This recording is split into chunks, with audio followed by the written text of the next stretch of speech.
How to transfer group members to another group in WhatsApp. Hello everybody, welcome back to our channel. Today in this video, we'll guide you through on how we can transfer group members from one group to another group through WhatsApp. So let's go into the process on how we can do so. But before that, don't forget to hit the like, share and subscribe icon. So in order to do that, it is very easy. First of all, you need to create a group with members in it. After that, you may just simply tap on the three dot at the top right corner of the group. And you can find the information called group info here.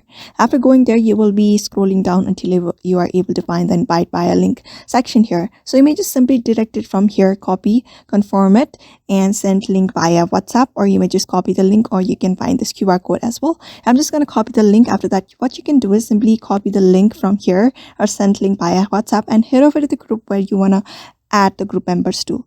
After that, just go there and paste the message on this message section. After that, simply send it, and after the group members simply tap on that, they will be directly transferred to another group. So that's how you basically do that in WhatsApp. So follow the steps in order to do so. So therefore, I hope this video was helpful to you, and thank you for watching this video.